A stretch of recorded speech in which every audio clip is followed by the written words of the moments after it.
संगारेड्डी जिला के जहीराबाद में जहीराबाद आरडीओ वेंकट रेड्डी ने प्रेस कॉन्फ्रेंस की। इस अवसर पर उन्होंने कहा कि जिसको भी वोटर आईडी कार्ड बनाना है या नाम और पते को सुधारना है वो तो 6 जनवरी से 22 जनवरी तक वो जल्द से जल्द कर ले। इसके अलावा जो युवक और युवतियां 18 साल के हो गए हैं वो आईडी कार्ड बना सकते हैं। जहीराबाद से कैमरामैन मोहम्मद नियामतुल्लाह के साथ रिजवान की रिपोर्ट। మనకందరూ తెలిసిందే త్వరలో మనకి పార్లమెంట్ ఎలక్షన్స్ జరగబోతున్నాయి। దాన్ని దృష్టిలో పెట్టుకొని మళ్ళీ election commission of India special summer revision అనేది మనకి ఇష్యూ చేసింది। మనం 6వ తారీఖు ఈ నెల 6వ తారీఖున డ్రాఫ్ట్ పబ్లికేషన్ చేసాం। అంటే డ్రాఫ్ట్ అంటే ఆల్రెడీ మనకి గతంలో మనకి అసెంబ్లీ ఎలక్షన్స్ జరిగినాయి।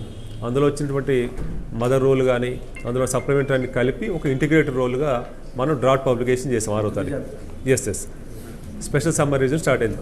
దాంట్లో 6వ తారీఖు మనకు స్పెషల్ డ్రాఫ్ట్ రోల్ పబ్లికేషన్ చేస్తాం। అది ఇంటిగ్రేటెడ్ రోల్ అంటాం। అంటే ఆల్రెడీ మన అసెంబ్లీ ఎలక్షన్ జరిగినప్పుడు మదర్ రోలు అందులో ఉన్నటువంటి సప్లిమెంట్ రోల్స్ ఏవైతే అన్నీ కలిపి ఇంటిగ్రేటెడ్ ఒకటే రోల్ కింద పబ్లికేషన్ చేస్తాం। ఇప్పుడు ఏంటంటే ఇప్పుడు 6వ తారీఖు నుంచి 22వ తారీఖు వరకు కూడా మళ్ళీ మనం క్లెయిమ్స్ తీసుకుంటాం। క్లెయిమ్స్ అంటే ఆల్రెడీ మనకు 6 క్లెయిమ్ కొత్తగా ఎవరన్నా అర్హులైన వాళ్ళు ఎవరు ఉంటే నమోదు చేసుకోవచ్చు।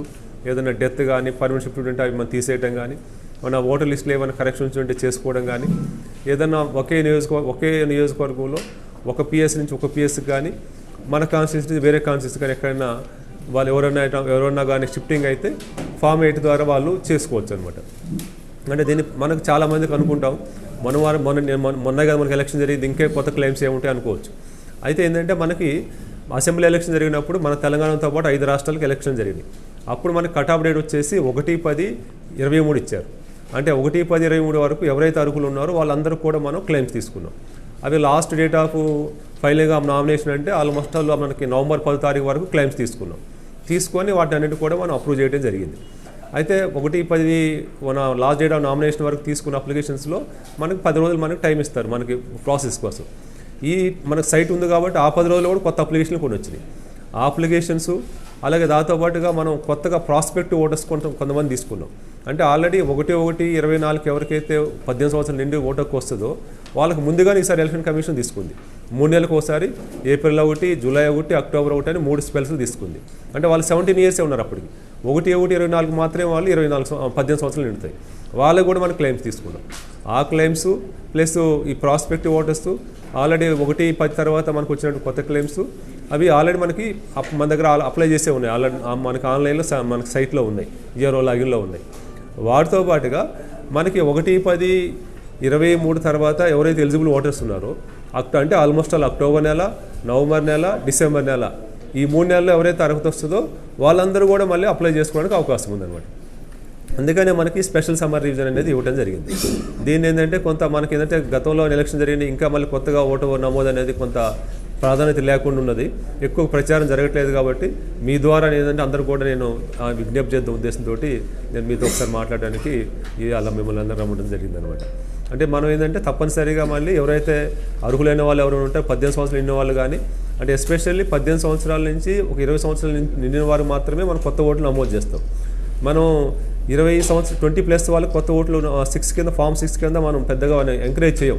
ఎందుకు చేయమంటే వీళ్ళు ఎక్కడో కూడా మనకి ఎలక్షన్ జరిగింది కాబట్టి ఎక్కడో కూడా నమోదై ఉంటారు। వాళ్ళు ఏంటంటే ఫామ్ 8 ద్వారా అప్లై చేసుకోవాలి। ఫామ్ 8 అంటే ఆల్రెడీ ఒక నియోజకవర్గం నుంచి ఒక నియోజకవర్గాన్ని కానీ ఒకే నియోజకవర్గంలో ఒక పిఎస్ నుంచి ఒక పిఎస్ వరకు కానీ షిఫ్టింగ్ కింద పెట్టుకోవచ్చు। మనం ఫామ్ 8 తీసేసుకుంటే మొట్టిగా మనకు అయిపోతుంది।